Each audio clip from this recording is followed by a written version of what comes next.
کیا واقعی اس کے اللہ نے اسے اکیلا چھوڑ دیا تھا؟ اس کا ایمان ڈگمگانے لگا۔ اور بس یہی وہ وقت ہوتا ہے جب شیطان انسان پر حملہ کرتا ہے، اور اس کے ساتھ بھی یہی ہوا تھا۔ معافی مانگ لو، دماغ کی صورت میں شیطان نے پہلی بساط پھینکی۔ نہیں، یہ شرک ہے، دل نے جواباً کہا۔ ہرگز نہیں، وہ تو صرف معافی مانگنے کا کہہ رہا ہے۔ ہم کتنی دفعہ بغیر غلطی کے معافی مانگتے ہیں، تو پھر آج کیوں نہیں؟ دماغ کی صورت میں شیطان نے ایک اور وار کیا۔ نہیں، وہ صرف معافی مانگنے کا نہیں کہہ رہا، وہ اللہ کو چھوڑ کر خود کو پکارنے کا کہہ رہا ہے، اور یہ شرک ہے۔ دل ہرگز ماننے کو تیار نہیں تھا۔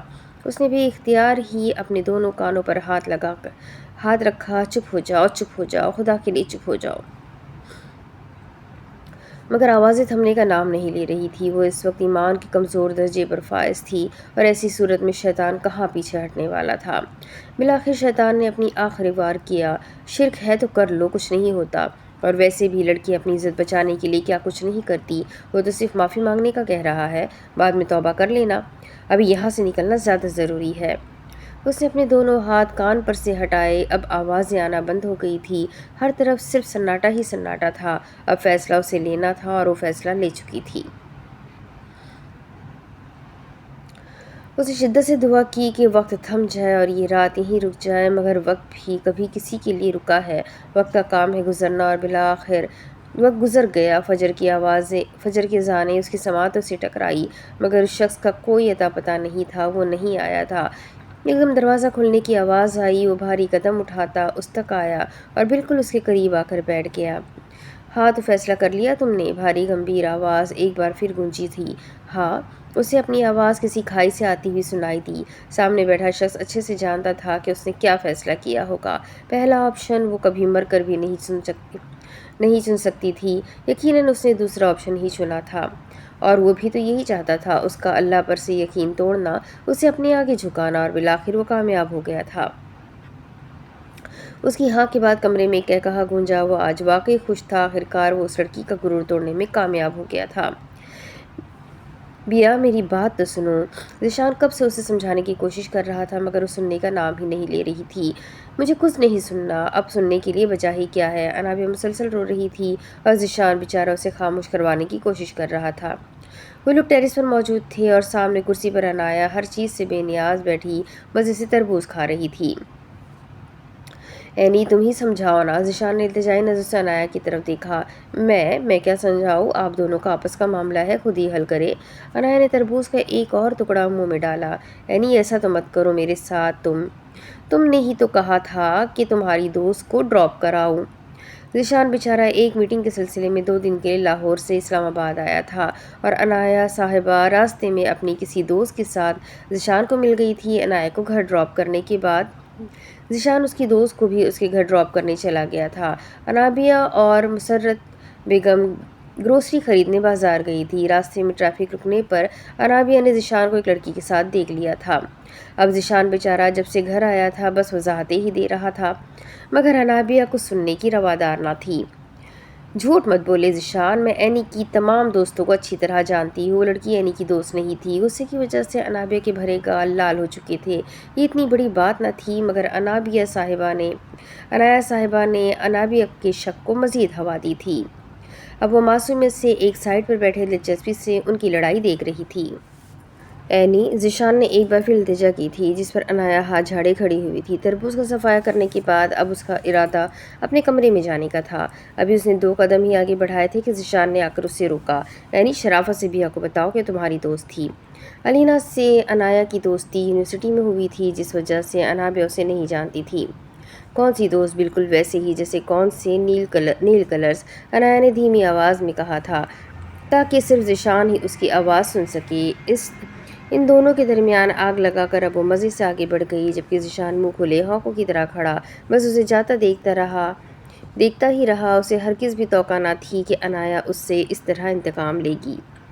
عنایہ نے بہت زور سے ارمان کے آفس کا دروازہ نوک کیا تھا۔ کیا میں اندر آ سکتی ہوں سر؟ اس نے جان بوجھ کر لفظ سر پر زور دیا تھا۔ جی۔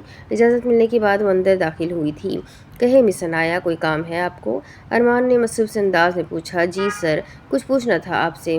کہیں کوئی ٹاپک سمجھنا ہے؟ کہیں کوئی ٹاپک سمجھنا ہے، آپ مجھ سے کس چیز کا انتقام لے رہے ہیں؟ انایا ویسے ہی بہت غصے میں تھی کیونکہ یونیورسٹی پرسوں سے کھلنی تھی، مگر خاص طور پر ان کے ڈپارٹمنٹ کو چھٹیاں کم دی گئی تھی، جس وجہ سے نہ چاہتے ہوئے بھی اسے آج یونیورسٹی آنا پڑا تھا۔ اور ارمان نے اسے اسائنمنٹ میں 0 مارکس دے کر اس کے غصے میں مزید اضافہ کر دیا تھا۔ انتقام؟ ارمان کے ماتھے پر بل پڑ گئے۔ میں آپ سے کیوں انتقام لوں گا اور کس چیز کا؟ میں نے آپ کی گاڑی ہٹ کی تھی اور آپ سے بدتمیزی بھی کی تھی، اسی وجہ سے آپ مجھ سے انتقام لے رہے ہیں۔ واٹ؟ ارمان کا دماغ اچھا خاصا گھوما تھا۔ اتنی اچھی اسائنمنٹ بنانے کے بعد بھی آپ نے مجھے 0 مارکس دیے ہیں، یہ انتقام نہیں تو اور کیا ہے؟ اسائنمنٹ انادل نے بنا کر دی تھی اور اس کی بنائی ہوئی اسائنمنٹ پر تو انایا کو فل مارکس ملنے چاہیے تھے۔ یقیناً اس جلاد پروفیسر نے جان بوجھ کر مارکس نہیں دیے تھے، ایسا انایا کا خیال تھا۔ بہیو یور سیلف مس انایا، ارمان نے ضبط سے اپنی مٹھیاں بھیجی تھی۔ ہمارے درمیان جو بھی ہوا تھا مجھے تو اب یاد بھی نہیں ہے، اور ویسے بھی میں آپ کا پروفیسر ہوں اور آپ میری اسٹوڈنٹ، میں آپ کو وہی مارکس دوں گا جیسی آپ کی کارکردگی ہوگی۔ انایا کو ایک لمحے کے لیے دھچکا لگا تھا، کہیں انادل نے جان بوجھ کر تو غلط اسائنمنٹ نہیں بنائی؟ اگر اس چڑیل نے ایسا کیا ہے تو آج آنے دو اسے کشمیر سے، میں اس کا خون پی جاؤں گی۔ اب وہ دل ہی دل میں انادل کو سلواتیں سنا رہی تھی۔ اسائنمنٹ کس نے بنائی تھی مس انایا؟ جی؟ انایا کی رنگت ایک لمحے کے لیے بالکل پھک پڑ گئی۔ اگر اسائنمنٹ آپ خود بناتی تو میں آپ کو ضرور مارکس دیتا، مگر یہ اسائنمنٹ آپ نے نہیں بنائی ہے۔ نہیں سر، میں نے ہی بنائی ہے۔ انایا کے گلے میں گلٹی ابھری۔ جھوٹ مت بولے مس انایا، میں اپنے ہر اسٹوڈنٹ کی ہینڈ رائٹنگ بہت اچھے سے پہچانتا ہوں، اور یہ ہینڈ رائٹنگ آپ کی نہیں ہے۔ سچ سچ بتائے، اسائنمنٹ کس نے بنائی ہے؟ انایا کو خود پر شدید غصہ آیا۔ آخر ضرورت ہی کیا تھی اس چڑیل سے اسائنمنٹ بنوانے کی؟ آپ کو پتہ ہے جو پوائنٹس اس اسائنمنٹ میں لکھے گئے ہیں وہ تو اکثر پروفیسرز کو بھی پتہ نہیں ہوتے۔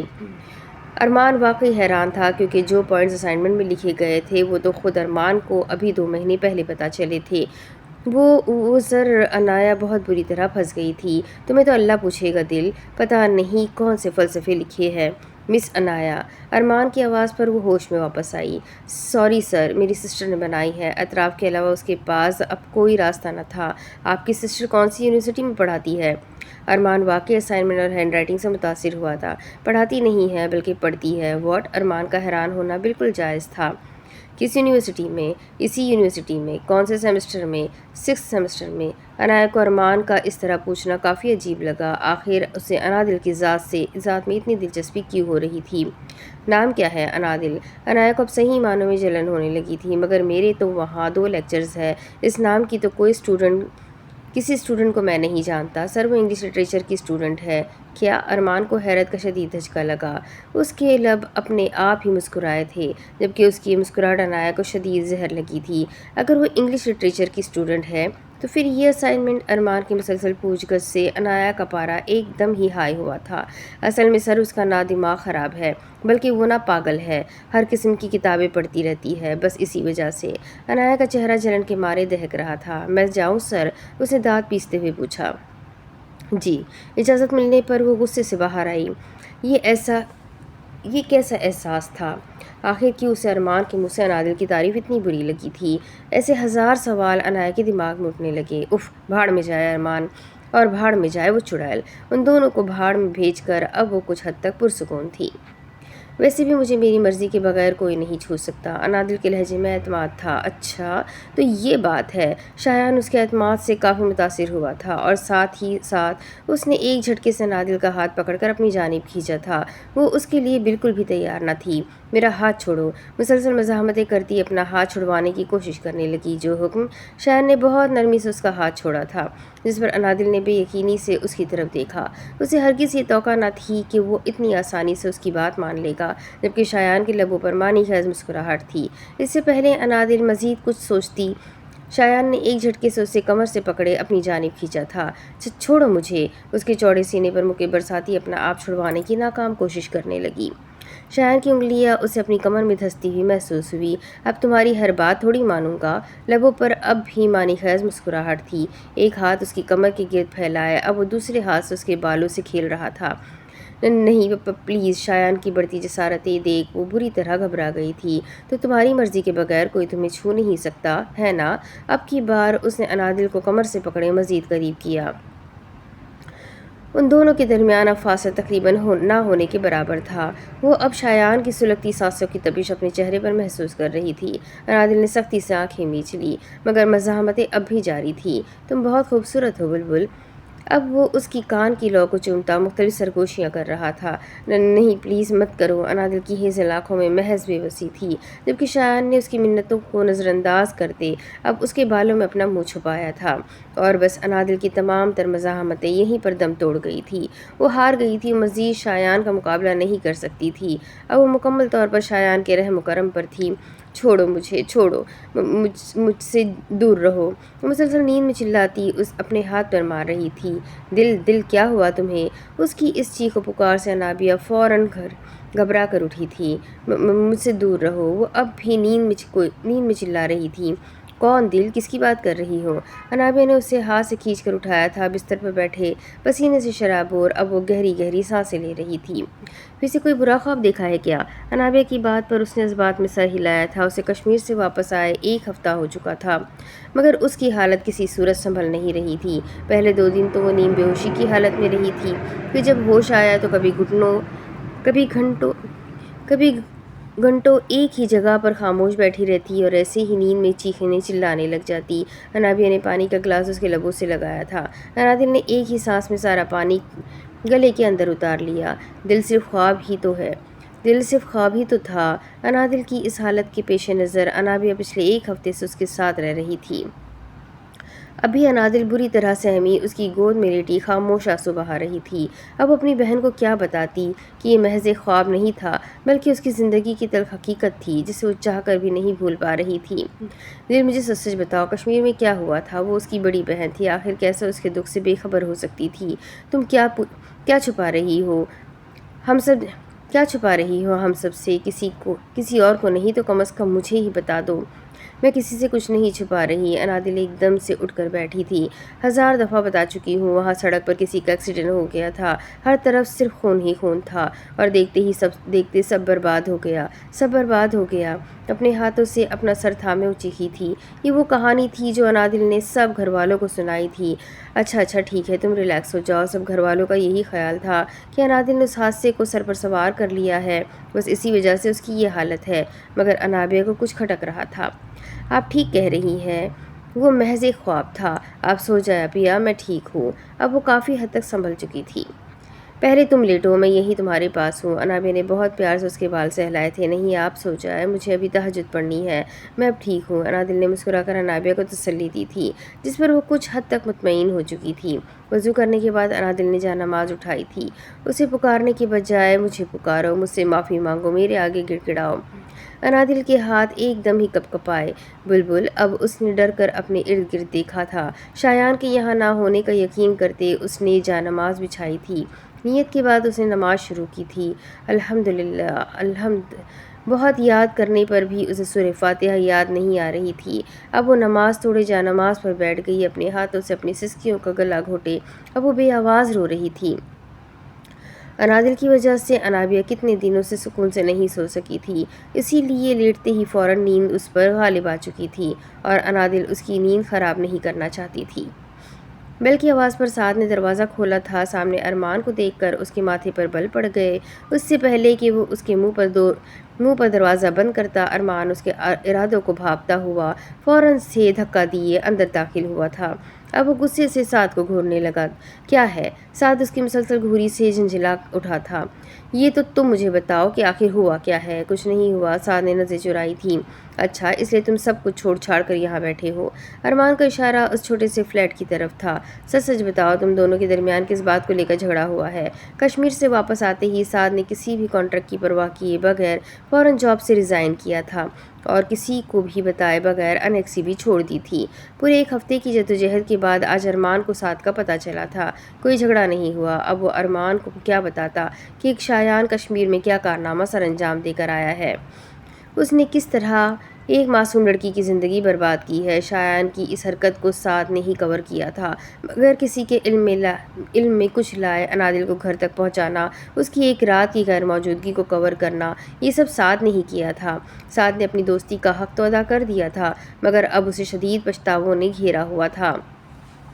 ہاں بالکل، ہمارے درمیان کوئی جھگڑا نہیں ہوا۔ شایان ابھی ابھی اندر داخل ہوا تھا، بس اس کا نا تھوڑا سا دماغ خراب ہو گیا ہے جو مجھے سیٹ کرنا آتا ہے۔ شایان نے مسکرا کر سعد کی طرف دیکھا تھا جس پر وہ منہ پھیر گیا تھا۔ جو بھی ہے، تم دونوں اپنے مسئلے جلدی حل کر لو، مجھے دیر ہو رہی ہے، امی کو ڈاکٹر کے پاس لے کر جانا ہے۔ ارمان نے اجلت سے گھڑی کی طرف دیکھا اور اٹھ کھڑا ہوا۔ کیا وہ لڑکی اتنی اہم ہے جو تم اس کے پیچھے مجھ سے ناراض ہو گئے ہو؟ ارمان کے جاتے ہی شایان نے تحمل سے کہا تھا، چلے جاؤ یہاں سے، مجھے تم سے کوئی بات نہیں کرنی۔ سعد نے اسے باہر کا راستہ دکھایا تھا۔ سعد، شایان نے نرمی سے اسے پکارا تھا۔ کیا سعد؟ ہاں کیا سعد؟ وہ ایک دم سے بھڑک اٹھا تھا۔ شرم نہیں آئی یہ سب کرتے ہوئے؟ کیسے شایان، کیسے کر سکتے ہو تم یہ سب؟ سعد نے بے بسی سے اس کی طرف دیکھا تھا۔ صرف ایک تھپڑ اور اتنی بڑی سزا؟ سعد نے افسوس سے نفی میں سر ہلایا۔ وہ صرف ایک تھپڑ نہیں تھا، اس نے بیچ سڑک پر سب کے سامنے مجھے بے عزت کیا تھا۔ اپنی توہین یاد کرنے پر ایک بار پھر شایان کی آنکھوں میں لہو اترا تھا۔ تو تم بھی اسے تھپڑ مار کر حساب برابر کر لیتے۔ میں نے بھی یہی سوچا تھا، اسی لیے تو اس کے پیچھے ہوٹل گیا تھا، مگر پھر میں نے سوچا ایسے تو سب میری مردانگی پر سوال اٹھائیں گے کہ میں نے ایک عورت پر ہاتھ اٹھایا۔ اچھا، اور ایک عورت کو اغوا کر لینا، اس کے ساتھ اتنا بڑا ظلم، یہ ہے ہماری مردانگی؟ سانس سے الفاظ ادا نہیں ہو پا رہے تھے۔ میں نے جو کیا بالکل ٹھیک کیا، وہ اسی قابل تھی، بلکہ ابھی تو مجھے اس سے بدلہ لینا ہے۔ تمہارا دماغ ٹھیک ہے؟ اب کس بات کا بدلہ؟ شایان کچھ تو رحم کرو۔ سعد نے التجائی نظر سے شایان کی طرف دیکھا تھا۔ اب چھوڑ دو اس کا پیچھا۔ ایسے کیسے؟ ابھی تو کھیل شروع ہوا ہے۔ انادل کا خیال آتے ہی اس کے لب اپنے آپ ہی مسکرانے لگے تھے۔ غلطی میری ہی ہے، تمہارا ساتھ دینے کے بجائے مجھے ان کا ساتھ دینا چاہیے تھا۔ سعد کو واقعی افسوس ہوا۔ کیا مطلب؟ آخر کہنا کیا چاہتے ہو تم؟ یہی کہ مجھے ان کا ہاتھ پکڑ کر انہیں پولیس اسٹیشن لے کر جانا چاہیے تھا اور تمہارے خلاف رپورٹ درج کروانی چاہیے تھی۔ ہا ہا ہا ہا، شایان کا کہا فلک شگاف تھا۔ اور پولیس میرا کیا بگاڑ لے گی؟ شایان نے طنزیہ نظروں سے اس کی طرف دیکھا۔ اور ویسے بھی تمہیں لگتا ہے کہ وہ تمہیں اپنا ہاتھ پکڑنے دے گی؟ ویسے اس کا تو پتہ نہیں، مگر میں یہ اجازت تمہیں ہرگز نہیں دوں گا۔ شرم کرو شایان، ایک معصوم لڑکی کے ساتھ جو کیا ہے نا تم نے۔ ایک منٹ، کون معصوم؟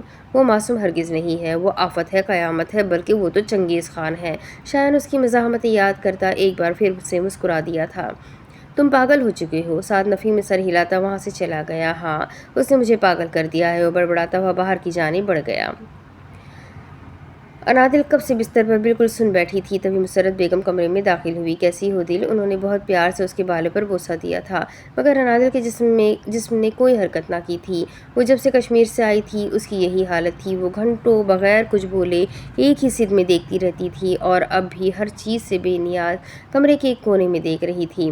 مسرت بیگم نے ساتھ بیٹھی انابیہ کی طرف دیکھا، جس پر اس نے افسوس سے نفی میں سر ہلایا تھا۔ انابیہ انادل کے لیے فروٹ کاٹ رہی تھی، کیونکہ اسے خود تو کچھ بھی کھانے پینے کا ہوش نہیں تھا۔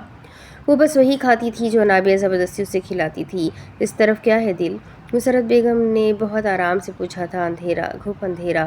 انادل کے لب اپنے آپ ہی ہلے تھے، جس سے مسرت بیگم اور انابیہ دونوں ہی اس کی طرف متوجہ ہوئی تھی، کیونکہ ایک ہفتے میں پہلی بار آج اس نے انابیہ کو چھوڑ کر کسی اور کی بات کا جواب دیا تھا۔ بس اندھیرا ہے یا پھر کچھ اور بھی ہے؟ مسرت بیگم نے ایک بار پھر نرمی سے پوچھا تھا۔ چچی جان، وہاں سناٹا ہے، اندھیرا ہے، کیڑے مکوڑے ہیں، وہ دیکھے، وہ سب میرے وجود کو کھانا چاہتے ہیں، وہ دیکھے، وہ سامنے قبر ہے، میری قبر ہے وہ۔ انادل نے روتے ہوئے پاگلوں کی طرح کمرے کے ایک کونے کی طرف اشارہ کیا تھا۔ اور وہ دیکھے، وہاں آگ ہے۔ انادل نے اب دوسرے کونے کی طرف اشارہ کیا تھا۔ کیسی آگ دل؟ انابیہ کو اب اس کی ذہنی کیفیت پر شک ہونے لگا تھا۔ جہنم کی آگ، وہ مجھے بلا رہی ہے، مجھے بچا لے اپیا، پلیز مجھے بچا لے۔ اب وہ روتے روتے انابیہ کے گلے لگی تھی۔ اچھا بس چپ ہو جاؤ، چپ ہو جاؤ۔ انابیہ نے اس کی کمر سہلاتے ہوئے اسے خاموش کروا دیا تھا۔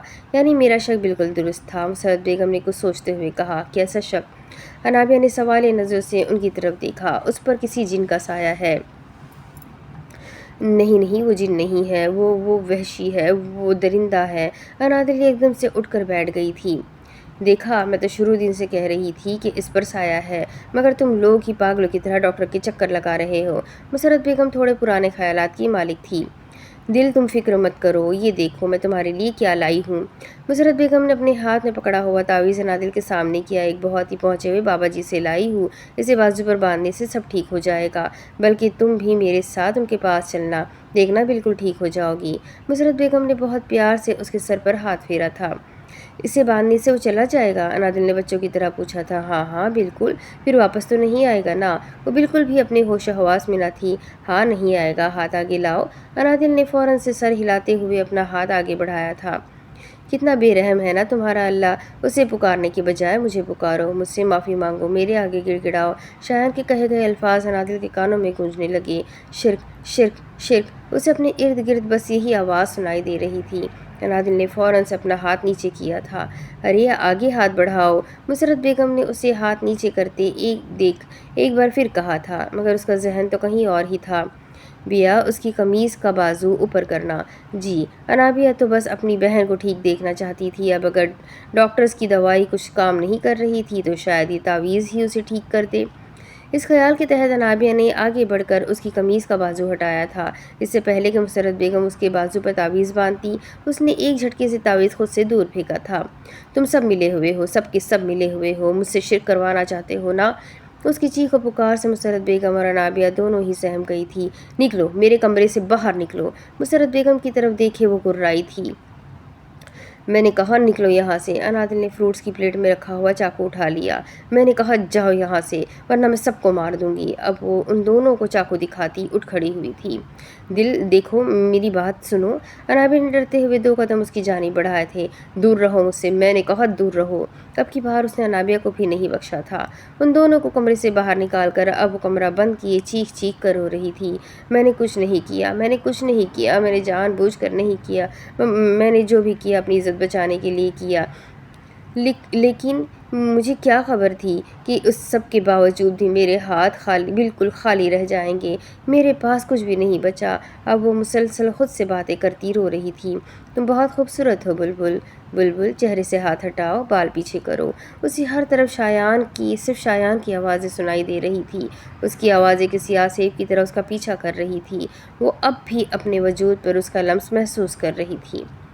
اب اس کے آگے کی کہانی میں آپ کو اگلے ویڈیو میں سناتی ہوں کہ آگے کیا ہوگا۔ یہ جاننے کے لیے میرے ساتھ بنے رہیں۔ ویڈیو بہت انٹرسٹنگ ہے، ناول کافی انٹرسٹنگ ہے۔ آپ کو ویڈیو کیسی لگی ضرور بتائیے گا، اور پسند آئے تو ضرور لائک کیجیے۔ ویڈیو کو لائک کریں، کمنٹ کریں، شیئر کریں، اور ساتھ ہی ساتھ اپنے کانٹیکٹس میں ناول کو شیئر ضرور کریں۔